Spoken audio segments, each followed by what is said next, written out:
London, a city steeped in history, has always been a stage for daring heists.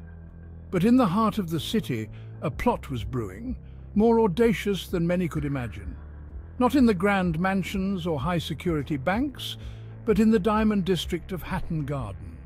Here, whispers began to circulate of an unlikely group of perpetrators, not young, agile cat burglars, but seasoned veterans, men in their twilight years. Could a group of pensioners pull off a heist of such magnitude? The very idea seemed preposterous. Yet the whispers persisted, carried on the smoky breath of pubs and in hushed tones within the diamond district itself. The rumours hinted at a plan so meticulous, so daring, that it could only be conceived by minds honed by decades of experience. The legend of the Hatton Garden heist began not with a bang, but with a whisper, a shadow creeping across the city's consciousness. It was a tale that seemed too incredible to be true. A story of aging criminals seeking one last hurrah. As the rumours swirled, an undercurrent of anticipation crackled through the city.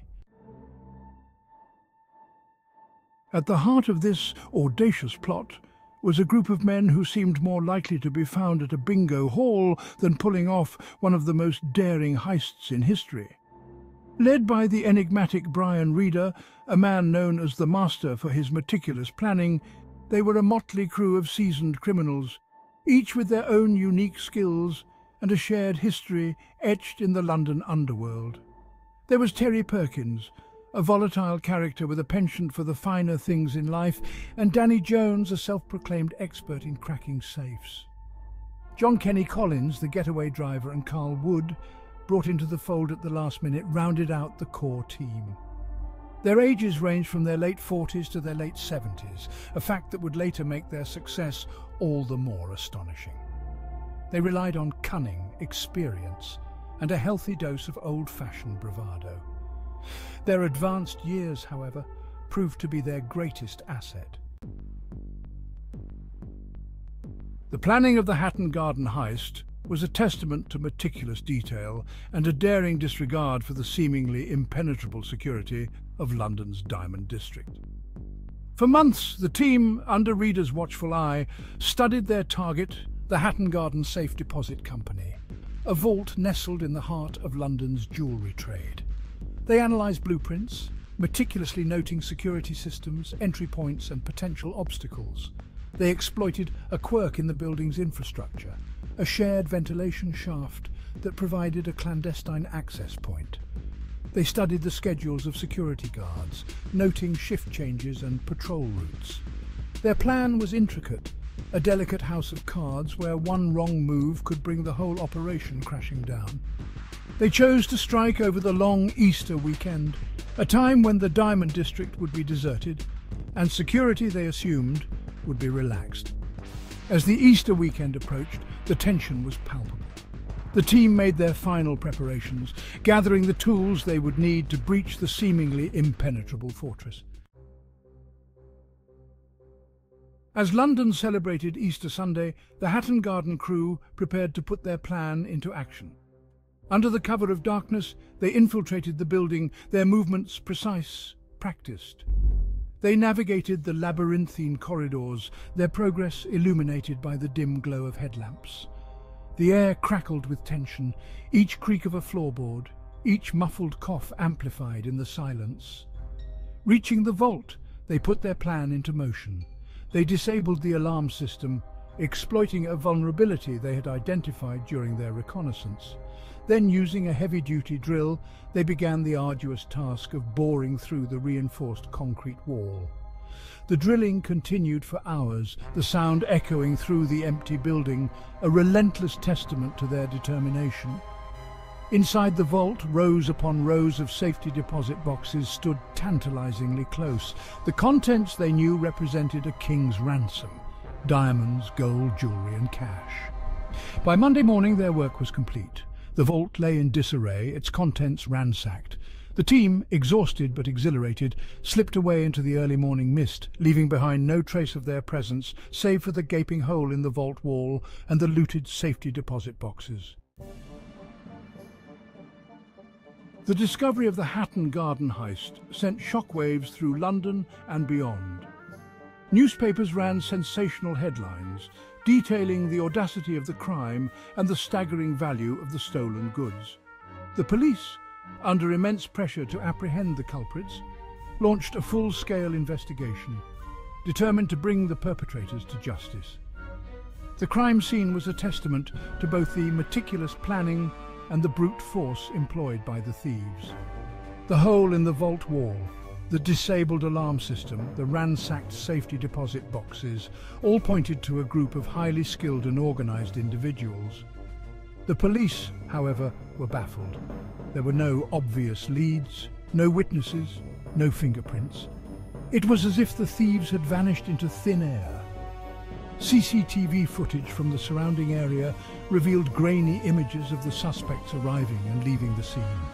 Forensic teams combed the area for DNA evidence, hoping to find a clue that would lead them to the masterminds behind the heist.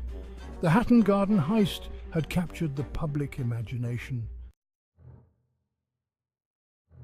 The investigation took a dramatic turn when the police received a tip-off. An informant, seeking to reduce their own sentence, provided information about a group of aging criminals boasting about their involvement in the Hatton Garden heist. Armed with this crucial lead, the police began to focus their attention on a group of men who, on the surface, seemed unlikely candidates for masterminding such a daring crime. Surveillance operations were put in place, tracking the movements of the suspects. Phone calls were tapped, conversations recorded, every move analysed for clues. The police, working tirelessly, began to build a case, painstakingly piecing together the evidence that would ultimately lead to the downfall of the Hatton Garden gang. The net was closing in. The police, armed with search warrants, raided the homes of the suspects, uncovering a treasure trove of evidence, stolen jewellery, cash, and most damning of all, walkie-talkies used by the gang to communicate during the heist. In a series of coordinated raids, the police arrested the members of the Hatton Garden gang. The trial of the Hatton Garden gang was a media sensation, captivating the nation and beyond. The courtroom became a stage where the audacity of the crime and the colourful personalities of its perpetrators played out in front of a captivated audience. The prosecution presented a compelling case detailing the meticulous planning, the execution of the heist, and the evidence linking the suspects to the crime. The defense attempted to paint a picture of a group of aging criminals past their prime, their involvement in the heist exaggerated and their roles overstated. After a lengthy trial, the jury reached their verdict. The four main members of the Hatton Garden gang, Brian Reeder, Terry Perkins, Danny Jones and John Kenny Collins, were found guilty of conspiracy to commit burglary.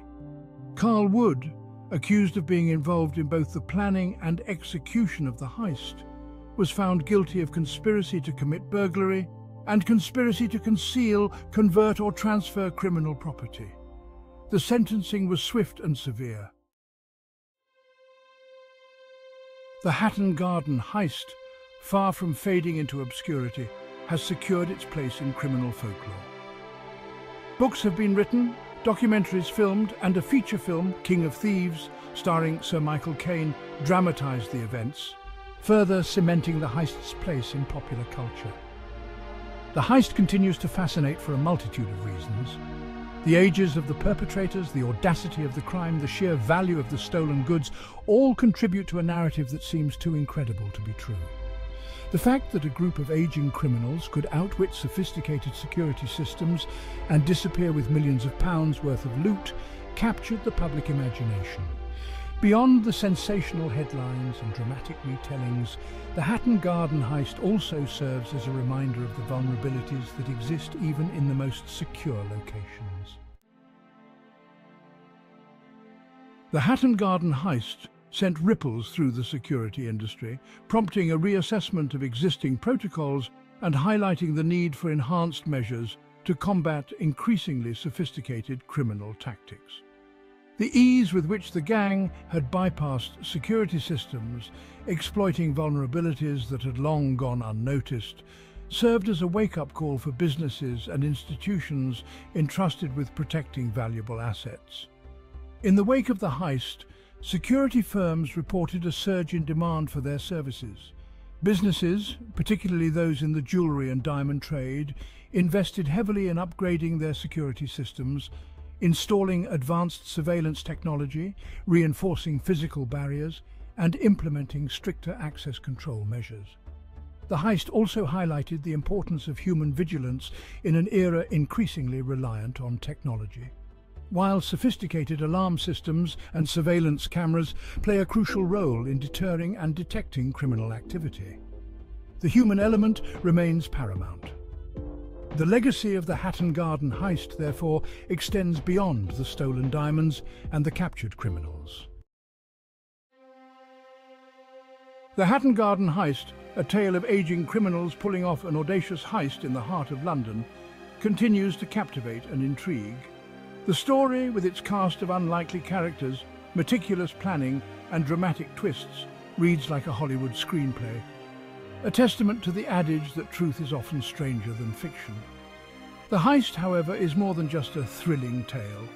It serves as a reminder of the enduring allure of the heist genre, a genre that has captivated audiences for centuries. The Hatton Garden heist, with its blend of real-life drama and cinematic qualities, has secured its place in this pantheon of captivating heist narratives. The legacy of the Diamond Geezers, as the Hatton Garden gang came to be known, extends beyond the headlines and the courtroom drama.